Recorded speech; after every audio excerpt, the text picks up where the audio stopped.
So I looked into the divorce rates in America for 2022. Tyler, I think you have that article. I don't know if you want to show it to them, you can, or I'll just review.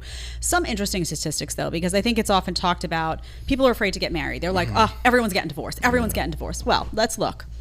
Some of the stats I'm going to go through. More people in the U.S. were married in 2021 than in 1960. People are getting married. That is a reality. The average length of a marriage in the U.S., 19.9 years.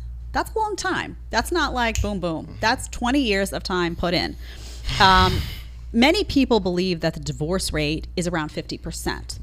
However, the actual percentage of marriages that end in divorce, according to this, in the U.S. varies between 40 and 50. This means you are more likely to stay married than dissolve your marriage. So don't believe the hype. More people are getting married and staying married than getting divorced.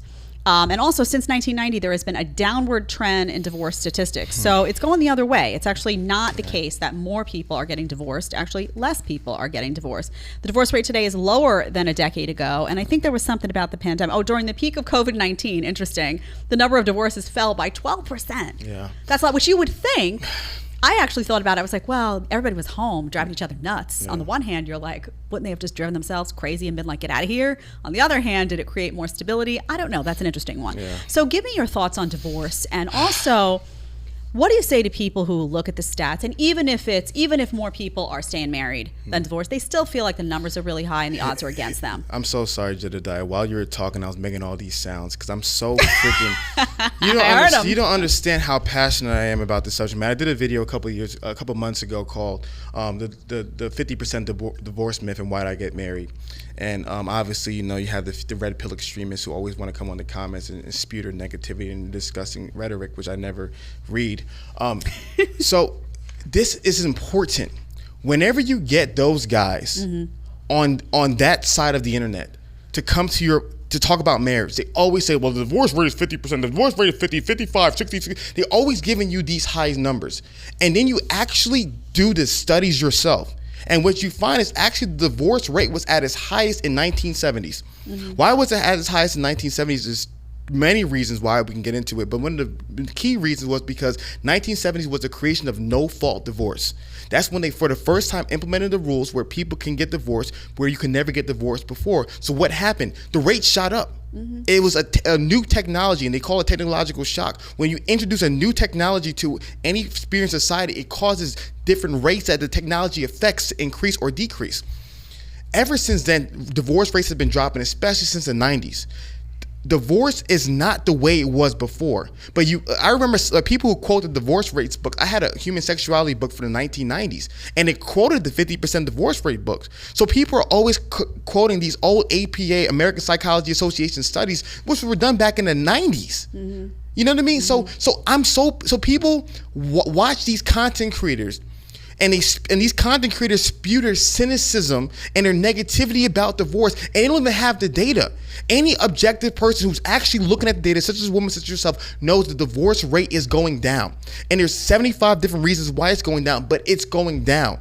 So to your point, yes, for most people, you are more likely to stay married, because also the divorce rate's also being contributed by the baby boomers. When they start dying off, then the divorce rate can be even lower. There's so many different layers to it about the divorce rate because the number doesn't tell the whole story. I give a case in point example. The leading cause, Tyler, look up this number. I want to be 100% sure. Type in CDC, leading cause of death, black males.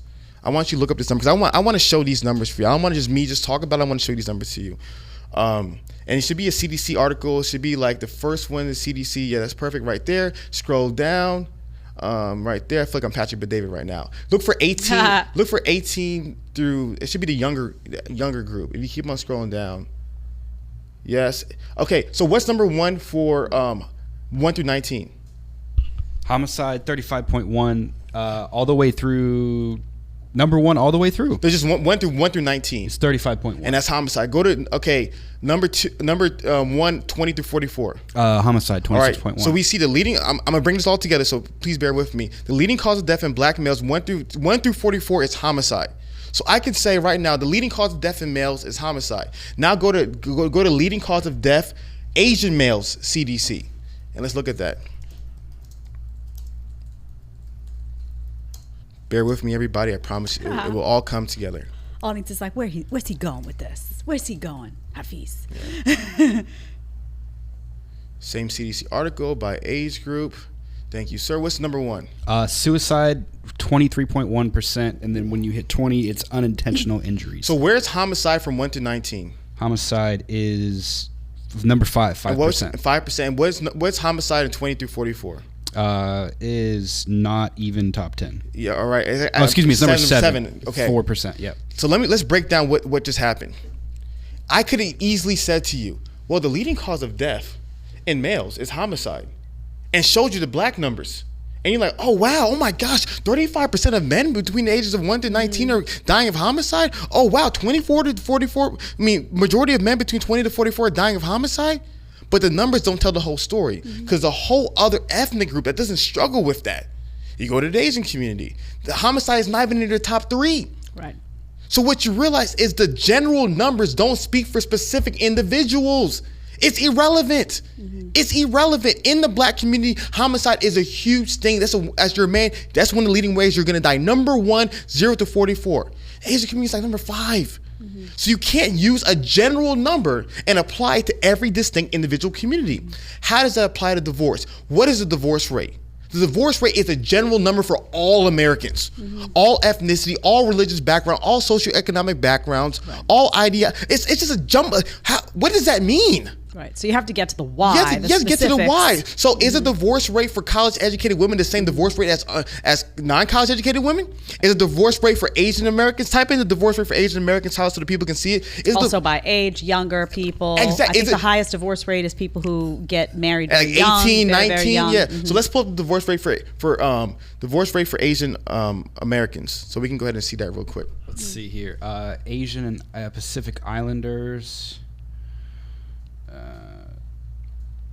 So, but what the pushback on you from someone would say, well, that's true, and you don't know the specifics of each group. You don't know their socioeconomic status. You don't know what was going on in the home. You don't know about extended family. You don't know you don't have any details. Yeah. But the trend has value. Now, with that being said, even so, the trend is that divorces are going down. Yeah. So even with that being said, I think that today, what I see more than anything is I think there's concern about marriage from both sides. Yeah. Both sides are like, how does this stand to benefit my situation? So let me clarify before. I'm sorry for cutting you off, Jedediah. Forgive me, but the reason why I was bringing that up is that you're 100% right. There is general trends that are affecting different people. Yeah. But my biggest thing is, why are those people successful? Why are those in spite of the trend? Yeah. So why are those people successful? Why does the Asian community have a divorce rate between 10 to 16%? Versus the general one is 40 to 50. What is going on there? Why are college educated women having a lower divorce rate than non-college educated women? Why are Why are people who have two parents who got married have lower divorce rate than people whose parents didn't have married? Why are these things taking place? So to me, that is the solution. Right.